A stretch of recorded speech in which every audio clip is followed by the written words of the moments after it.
Benedicite gentes Dominum Deum nostrum, et audite vocem laudis eius. Peuple, remerciez notre Dieu, louez-le à pleine voix. Psaume 65, verset 8. Monsieur le ministre d'Anhaut-Paulin, représentant le président de la République, Excellence Monseigneur Paolo Borgia, nonce apostolique en Côte d'Ivoire, Excellence Monseigneur Ignace Dogbo-Bessi, archevêque de Korogo et président de la Conférence des évêques catholiques de Côte d'Ivoire, Excellences les archevêques et évêques de Côte d'Ivoire, Mesdames et Messieurs les membres du gouvernement, Mesdames et Messieurs les membres du corps préfectoral, distinguées autorités politiques, civiles, coutumières, militaires et religieuses, Révérends Pères, Révérendes Sœurs, chers frères et sœurs en Christ, le psaume 65, dont je viens de citer un extrait, et qui nous invite à remercier notre Dieu et à le louer à pleine voix, cadre bien avec l'événement qu'il nous permet de vivre en ce jour. La clôture des festivités marquant la fin de la célébration des 125 ans de l'évangélisation de notre pays. Oui, peuple de Dieu venu de tous les horizons de notre pays, des contrées lointaines et de toutes les couches sociales de notre famille nationale, remercions notre Dieu qui nous fait témoin de ce jubilé. Louez-le à pleine voix et disons-lui notre reconnaissance pour les hommes d'hier et d'aujourd'hui, vaillants héros de l'évangélisation de notre pays, eux, grâce à qui s'est répandu partout le miel de l'évangile comme un essaim d'abeilles. Benedicite gentes Dominum Deum nostrum, et audite vocem laudis eius. Peuple, remerciez notre Dieu, louez-le à pleine voix. Psaume 65, verset 8.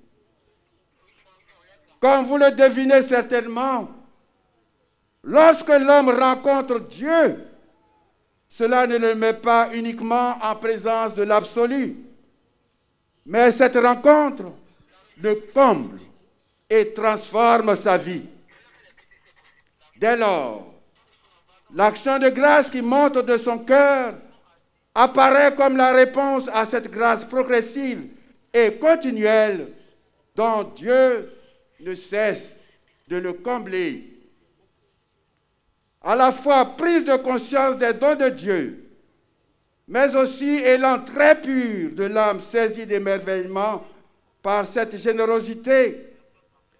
L'action de grâce est essentielle dans toute vie, et surtout pour le croyant, parce qu'elle est une réaction de la créature qui découvre dans la joie et la vénération les bienfaits de son Créateur. Ce Créateur qui dispose pour notre humanité ce dont nous avons besoin pour notre bonheur et pour sa gloire.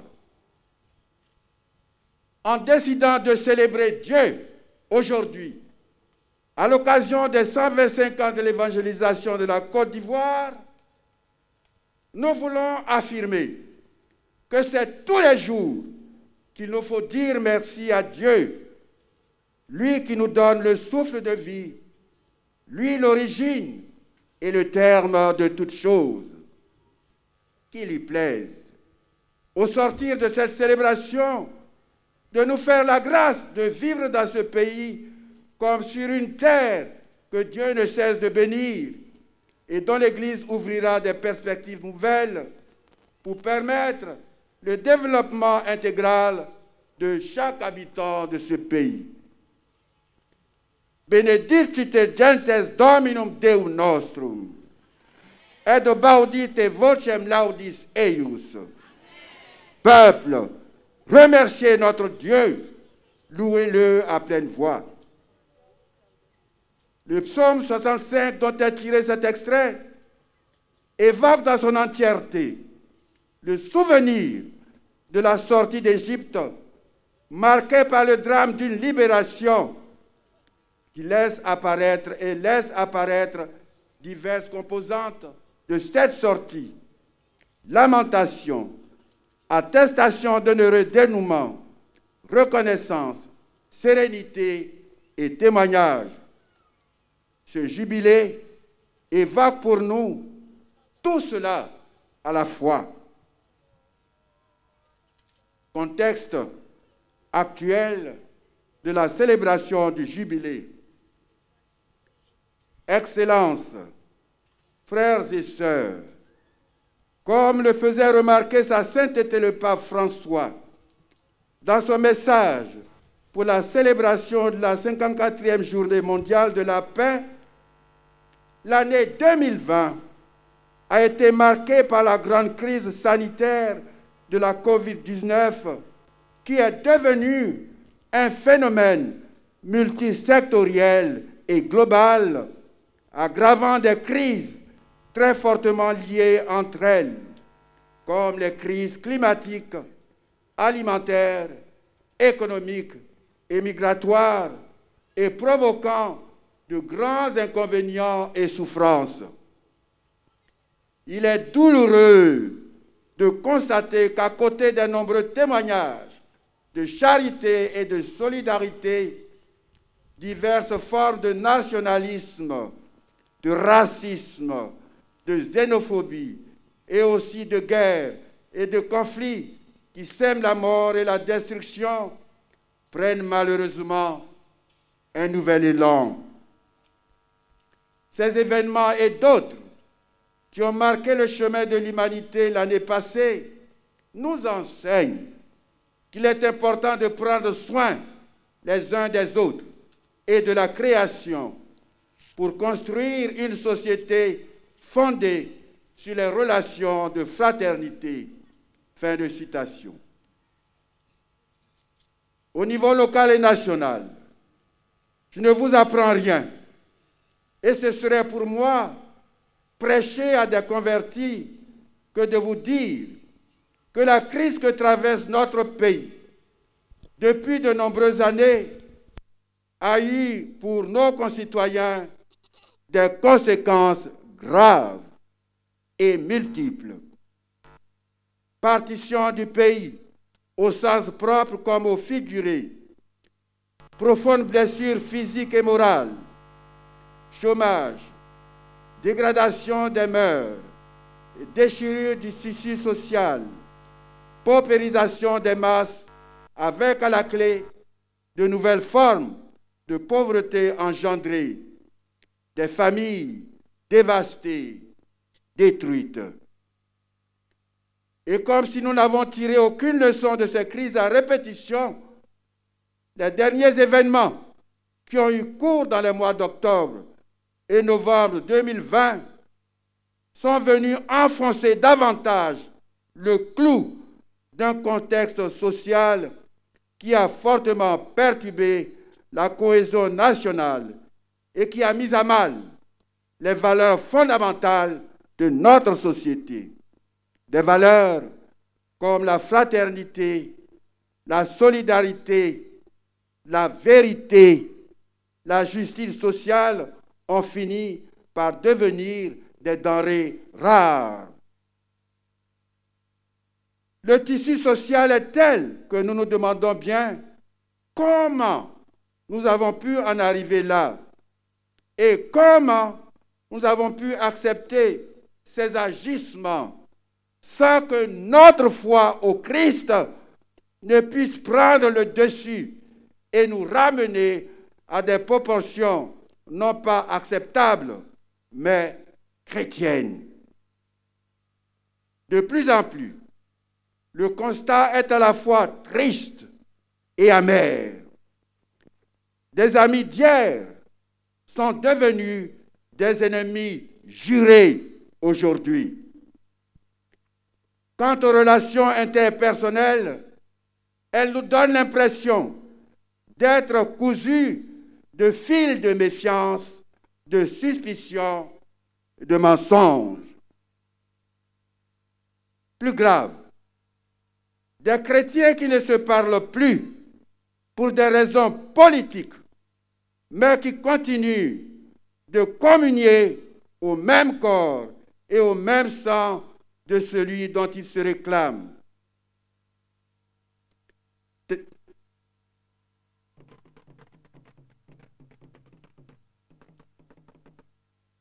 Tel est le triste tableau que nous offrons à la contemplation de nos concitoyens.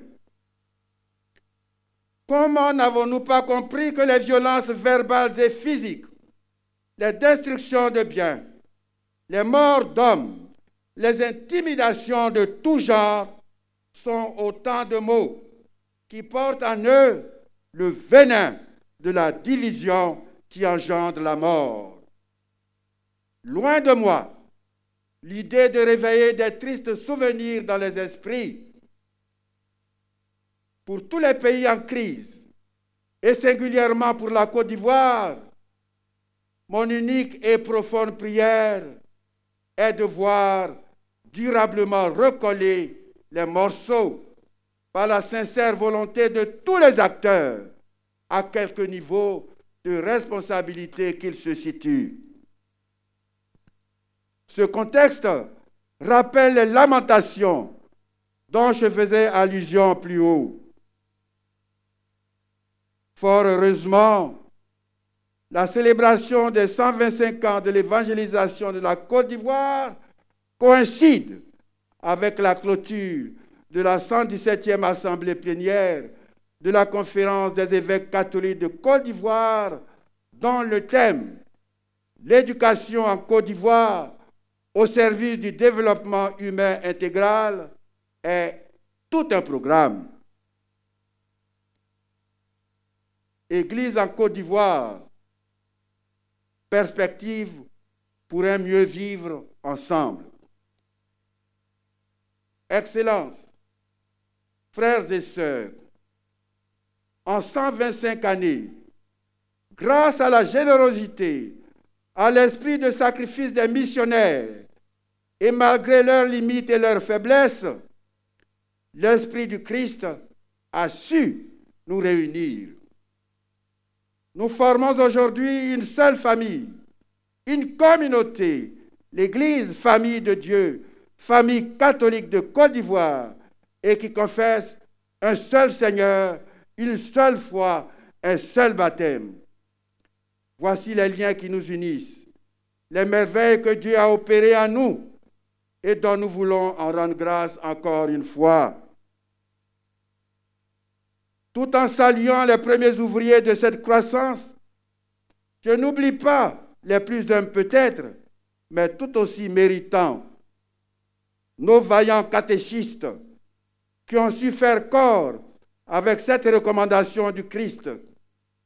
Allez, de toutes les nations, faites des disciples, baptisez-les au nom du Père et du Fils et du Saint-Esprit, et apprenez-leur à garder tous les commandements que je vous ai donnés.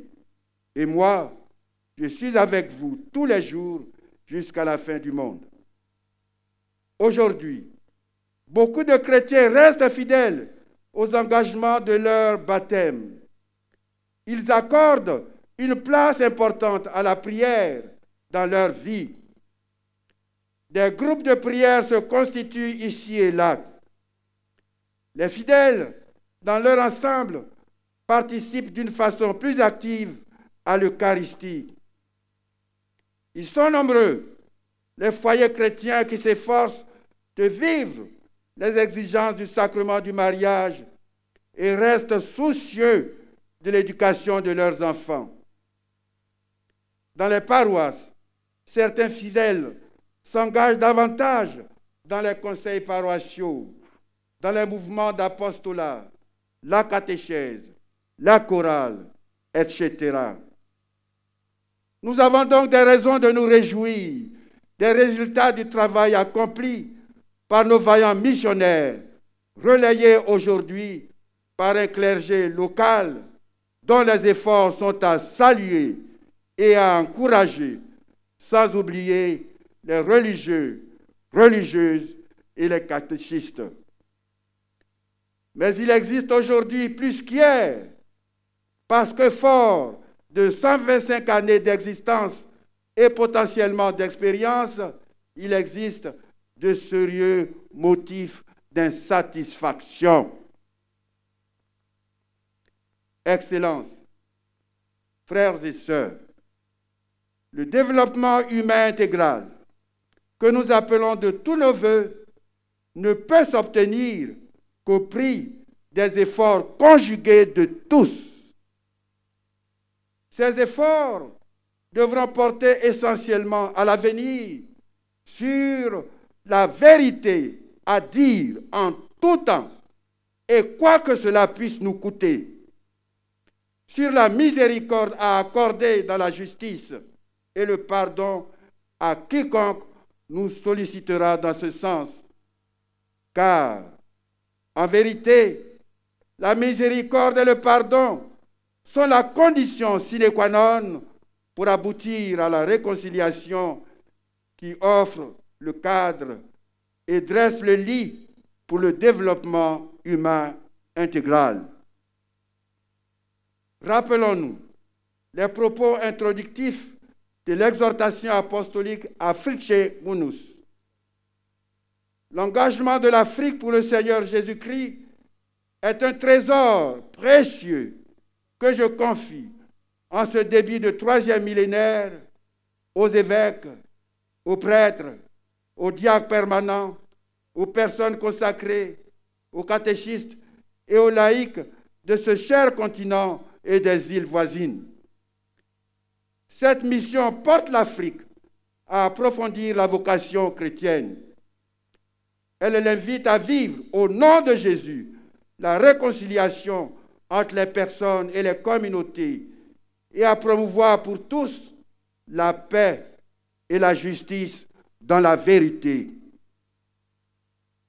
Comme vous le savez certainement, toute vie en société est faite de heurts.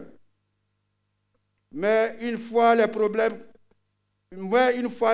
sont nés, allons-nous continuer inlassablement à ressasser tout le mal qui nous a été fait? Quels sentiments vont nous animer quand on sait que la vengeance, tout comme la haine et le refus de pardonner, se nourrissent de vengeance, de haine et de refus de pardonner? Quand surviennent des heurts, la réconciliation devient un impératif pour nous, car seule une authentique réconciliation engendre une paix durable dans la société. Après un conflit, la réconciliation, souvent menée et accomplie dans le silence et la discrétion, restaure l'union des cœurs et la coexistence sereine. Grâce à elle, après de longues périodes de guerre, des nations retrouvent la paix. Des sociétés profondément blessées par la guerre civile ou le génocide reconstruisent leur unité. C'est en donnant et en accueillant le pardon que les mémoires blessées des personnes ou des communautés ont pu guérir et que des familles jadis divisées ont retrouvé l'harmonie. La réconciliation surmonte les crises, restaure la dignité des personnes et ouvre la voie au développement et à la paix durable entre les peuples à tous les niveaux. À Fritzsche Munus, numéro 21. Oui, je fais le rêve d'une Côte d'Ivoire où désormais amour et vérité se rencontrent, où justice et paix s'embrassent, et où la vérité germe du cœur de tous ses habitants, pour que du ciel se penche sur nous la justice de Dieu. Oui, cela est possible si nous considérons que tous, à l'image des disciples de l'Évangile, nous sommes appelés par le Christ afin d'œuvrer à l'avènement de l'Ivoirien nouveau, celui qui vit et aime. Car, comme vous le savez, aucune société, même développée, ne peut se passer du service fraternel animé par l'amour. En effet, celui qui veut s'affranchir de l'amour se prépare à s'affranchir de l'homme en tant qu'homme. Il y aura toujours de la souffrance qui réclame consolation et aide. Il y aura toujours de la solitude. De même, il y aura toujours des situations de nécessité matérielle pour lesquelles une aide est indispensable dans le sens d'un amour concret pour le prochain. C'est l'amour qui apaise les cœurs blessés, échelés, abandonnés. C'est l'amour qui engendre la paix ou la rétablit dans le cœur humain et l'instaure entre les hommes. Ce n'est donc pas un leurre pour notre Église que de vouloir et de parler de l'éducation en Côte d'Ivoire au service du développement de l'homme intégral, car l'un des enjeux de cette célébration eucharistique portée et supportée par la grâce du jubilé, c'est bien que l'Église réfléchisse sur son action pastorale pour le futur. Aujourd'hui, il s'agit pour nous, à la suite de nos missionnaires hier, d'être nos propres missionnaires pour semer largement ce que nous-mêmes avons reçu, sans avoir peur de la fatigue, car nul ne doit être oublié. Excellences, frères et sœurs, dans la religion catholique, le jubilé est une année sainte revenant tous les 25 ans et où les pèlerins bénéficient d'une indulgence plénière. C'est donc une année de grâce offerte par le Seigneur, une année de recommencement et dont les fruits vous soutiennent en attendant le prochain jubilé. Il est bon de souligner que l'œuvre de Dieu renvoie inévitablement l'homme à sa propre responsabilité. L'allusion aux persécutions possibles, à l'engourdissement après le premier accueil, aux séductions de la richesse et du pouvoir, nous renvoie à l'ambiance des premières communautés, en un temps où l'enthousiasme du départ retombe, où les difficultés concrètes se multiplient, où l'attitude des croyants se diversifie.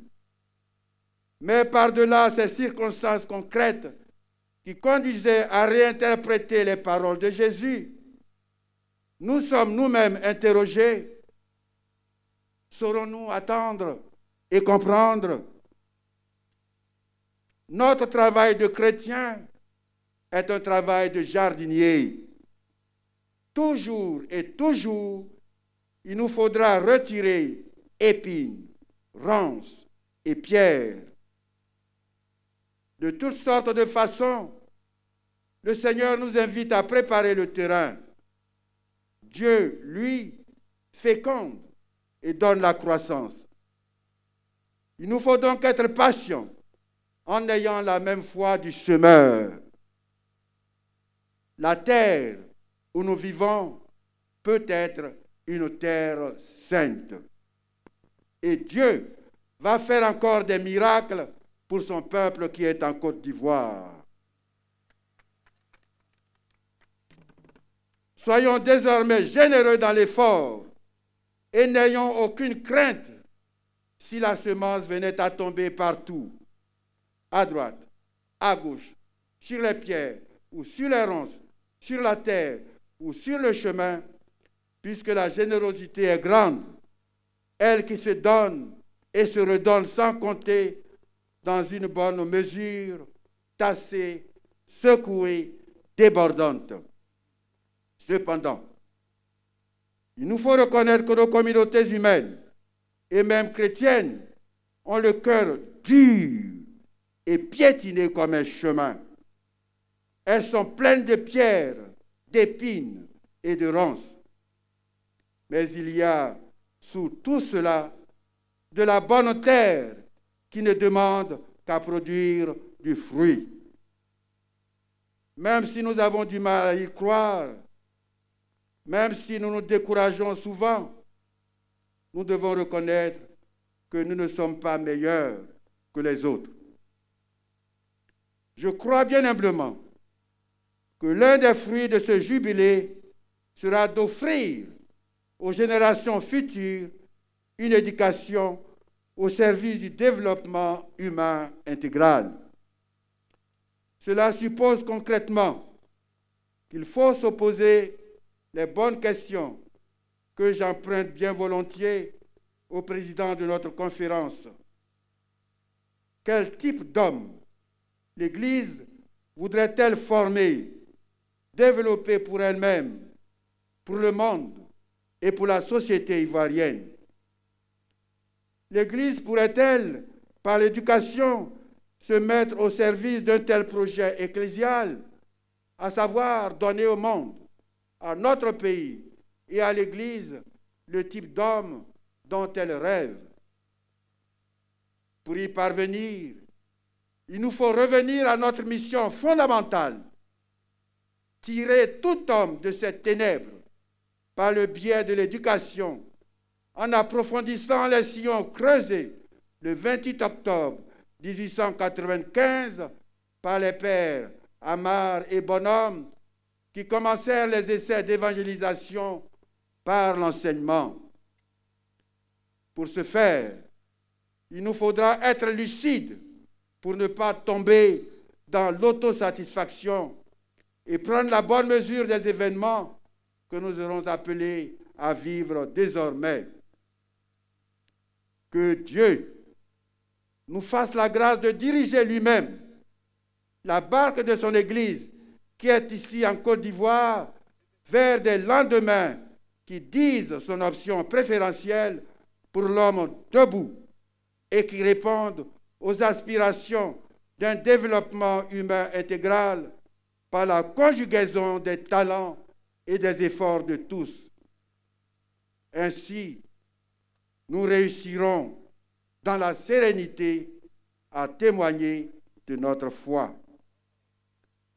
Bonne fête à tous. Bonne montée vers le jubilé des 150 ans. Et que par Marie, Notre-Dame des Apôtres, nous répondions tous à notre vocation profonde, aujourd'hui, demain et toujours, au siècle des siècles. Amen.